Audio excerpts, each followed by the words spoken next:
Millet Marvels, changing the way world eats by Tenali Double Horse.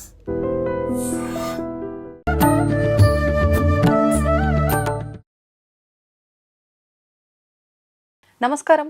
Welcome to I dream. ధర్మ మార్గం with Vijitha కార్యక్రమానికి స్వాగతం. ప్రస్తుతం మనతో పాటు ఉన్నారు ప్రముఖ ఆధ్యాత్మికవేత్త బట్టిప్రోలు విజయలక్ష్మి గారు. ఇప్పుడు వారితో మాట్లాడి మరిన్ని విషయాలు తెలుసుకుందాం. అమ్మ నమస్తే. నమస్కారం అమ్మా. అమ్మ, కొన్ని విషయాలు అంటే నిత్యం మనం ఇంట్లో మాట్లాడుకుంటూనే ఉంటాము. వాటికి సంబంధించిన విధులన్నీ ఆచరిస్తూనే ఉంటాము. అయినా కూడా సందేహాలు ఉంటూ ఉంటాయి. ముఖ్యంగా ఇప్పుడు నేను అడగబోయేది ఏంటి అంటే, ప్రతి ఇంట్లో తులసి మొక్క ఉండాలి, తులసమ్మని ఆరాధించాలి అని చెప్తూ ఉంటారు. కానీ మళ్ళీ ఇక్కడ ఇంకొక డౌట్ ఏంటి అంటే, ఈ తులసి మొక్కని ఆరాధించటము, ఇంట్లో పెట్టటము ఇవన్నీ కూడా వంతెన ఉంటేనే చెయ్యాలా? మరి మా అత్త కానీ మా అమ్మ కానీ వీళ్ళెవ్వరూ కూడా తులసి మొక్కను పెట్టి ఆరాధించింది లేదు. మరి నేను చెయ్యొచ్చా చెయ్యొద్దా? కొన్ని దేవతారాధనలకు ఖచ్చితంగా వంతెన ఉంటేనే చేయాలంటారు. ఆ విషయం తులసమ్మని ఆరాధించడంలో కూడా వర్తిస్తుందా? ఇలాంటి సందేహాలు కూడా ఉంటూ ఉంటాయమ్మా. దాని గురించి ఒక చిన్న వివరణ. ఇంటి ఆచారం ఉంటేనే చెయ్యాలి అనేది నిజంగానే పాటించదగిన సూత్రం. ఎందుకంటే ఆ ఇంట్లో అంతకు ముందర ఏదో ఇబ్బంది జరిగితేనో, లేకపోతే అసలు ఆ పూజ వాళ్ళకి పద్ధతే లేకపోతేనో మానేస్తారు. ఆడపిల్లకి పుట్టింటి వారింటి కంటే కూడా అత్త ఇంటి వారి ఆచారమే ప్రధానం. అక్కడ ఉంటేనే చెయ్యాలి. ఎందుకంటే గోత్రం మారిపోయింది.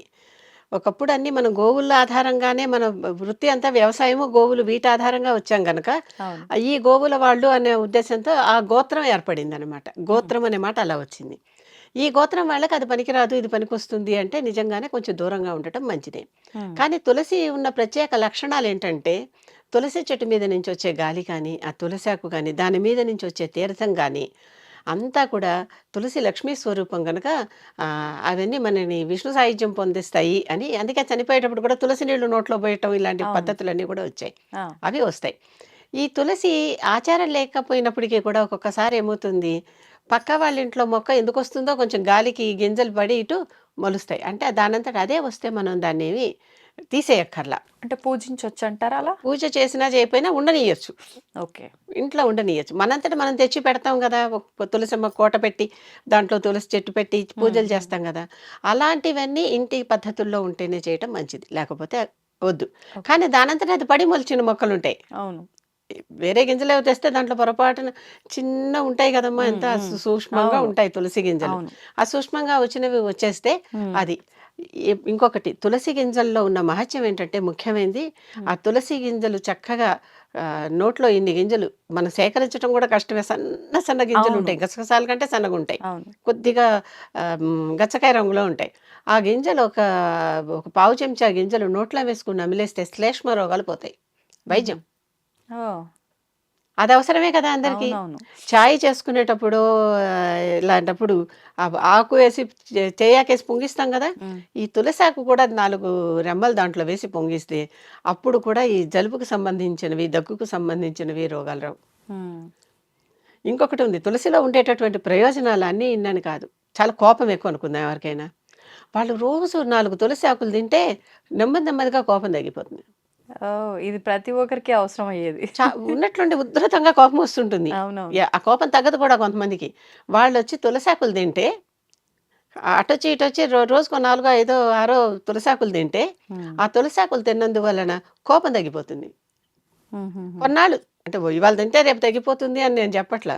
ఓ 4 రోజులు 2 నెలలు చేస్తే అప్పటికిప్పటికి తేడా తెలుస్తుంది.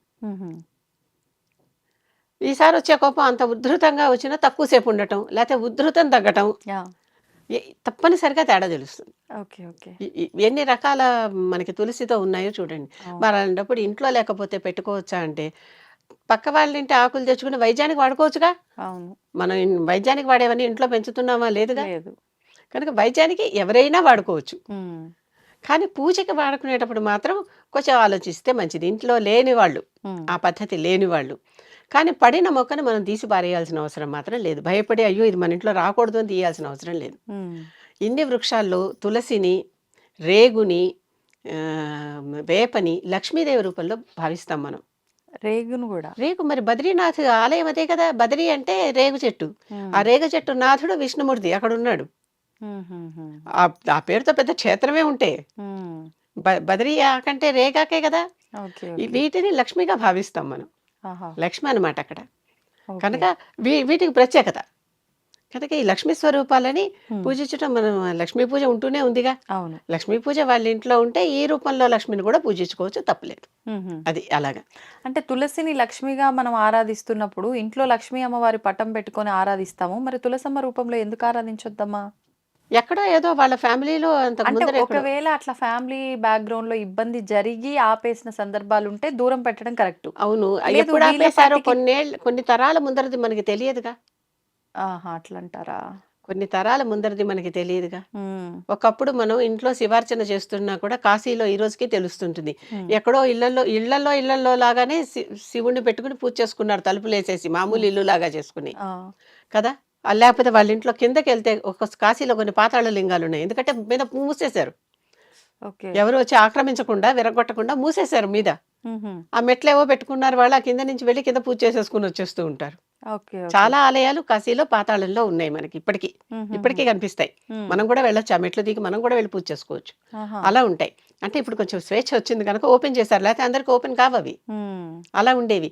ఈ రకంగా ఇలా ఉండటం వల్ల ఏమవుతోంది, ఇట్లాగే తులసి చెట్టు ఇంట్లో ఉంటే వీళ్ళు ఫలానా వాళ్ళని తెలిసిపోతోంది. అందుకని పీకేసి దాచుకొని వాళ్ళని వాళ్ళు కాపాడుకున్నారేమో! హుహుహు. చెప్పలేం. అంటే ఏమైనా ఆ తులసి జరుగుండొచ్చు. మించొచ్చే గాలి కూడా మంచిదే అంటారు కదా! హ్మ్. ఇంట్లోకి దుష్టశక్తి రాకుండా అది కాపాడుతుందమ్మా. ఓకే. ఓకే. అందుకే ఇంటి ముందర తులసి చెట్ల బాటు. ఉండాలి. దాన్ని దాటేవి రాలేవు. ఆ! కొన్ని సందర్భాల్లో అమ్మ తులసి చెట్టు ఊరికూరికే వాళ్ళ ఇంట్లో అలా తెచ్చి పెట్టటము, కొన్ని రోజులు కాగానే మళ్ళీ ఎండిపోవటము, ఇలా చూస్తూ ఉంటాం. అవును. ఇలా జరిగినప్పుడు పెద్దవాళ్ళు చెప్తూ ఉంటారు. అంటే ఏదో సంకేతం ఇస్తోంది అలా అమ్మవారు అంటే ఇంట్లో వాళ్ళకి అనారోగ్య సమస్యలు వస్తూ ఉంటాయి తరచూ. దాన్ని మీకు ఇండికేషన్ ఇలా ఇస్తోంది అని చెప్పి అంటూ ఉంటారు. నిజంగా అలా యజమానికి సంబంధించో, ఇంట్లో వాళ్ళకి సంబంధించో ఆరోగ్యాన్ని అనేది సూచిస్తుందంటారా తులసి మొక్క? సూచిస్తుంది. హ్మ్. నిజంగానే అప్పటిదాకా బాగా బతికినవి అప్పటినుంచి ఎలా పెట్టినా బతకవు. హ్మ్. హ్మ్. లేకపోతే క్షీణించిపోతూ ఉంటాయి. అవును. కనుక అది ఏదో ఇంట్లో చెడు ఏదో జరగబోతోంది హ్మ్. అనేటటువంటి వాటికి సిగ్నల్. మనం జాగ్రత్త పడటానికి అది మనకి సూచన చేస్తుంది. ఓకే.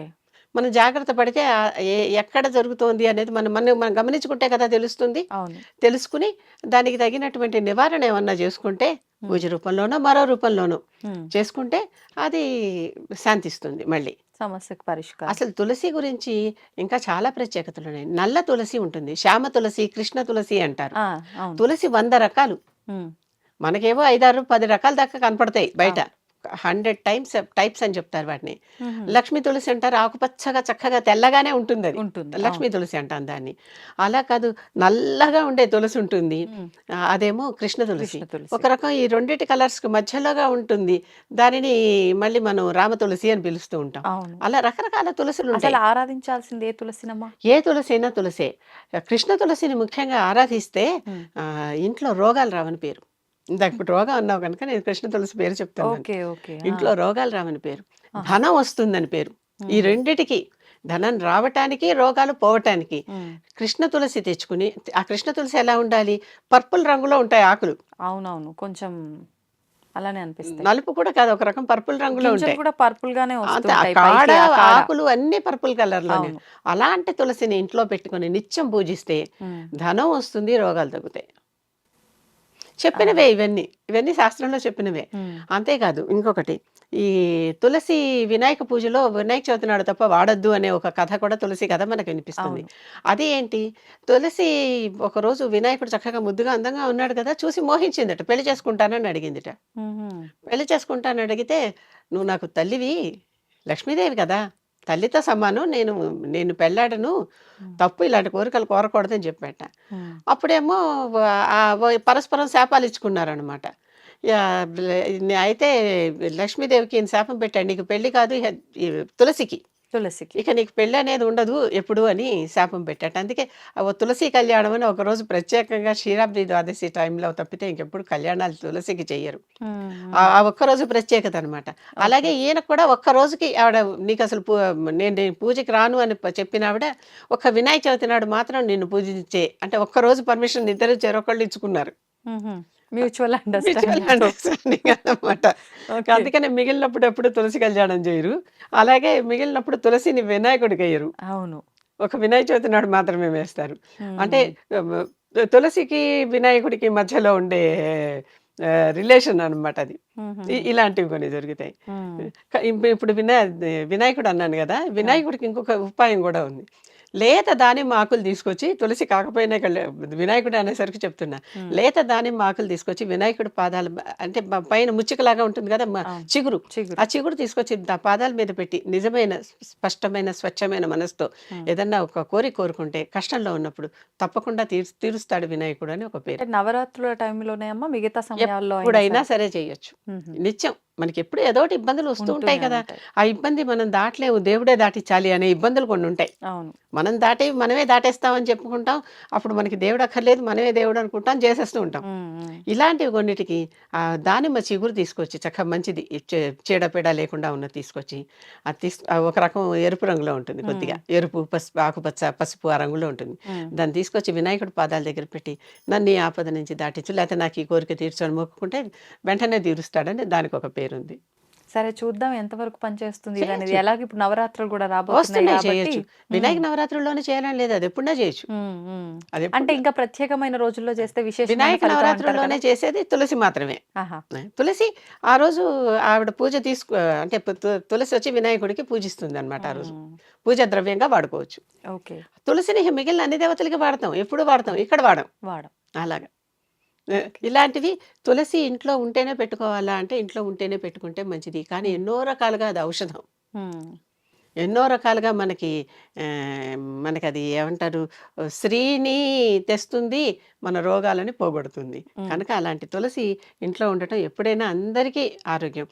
ఇంట్లో మనకి వతం లేదనుకుంటే పక్క వాళ్ళ ఇంట్లోంచి తెచ్చి ఆకులు వాడుకోవచ్చు, ఆకులు గింజలు వాడుకోవచ్చు, తప్పలేదు. ధన్యవాదాలమ్మా. And for more videos, please subscribe to iDream. Please subscribe to iDream. Please subscribe iDream. And please subscribe to iDream. For more videos, subscribe to iDream. please like, share and subscribe to the channel. Congratulations, iDream. Subscribe to iDream. Subscribe to iDream. So subscribe to iDream Media. iDream ki iDream team andarki huge congratulations. Please subscribe iDream Media. Please subscribe to iDream. Subscribe iDream. Please subscribe to iDream. iDream అంటే నా కళల ఛానల్ను subscribe చేసుకున్న నోరు తిరుగుతలేదు, మీరైతే గంట గుర్తు కొట్టండి. For more such videos, please subscribe to iDream. Subscribe to iDream. Please subscribe to iDream. Please subscribe iDream Media. Please do subscribe to iDream. Please subscribe to iDream Media. For best entertainment and information, please subscribe iDream. And don't forget to subscribe to iDream.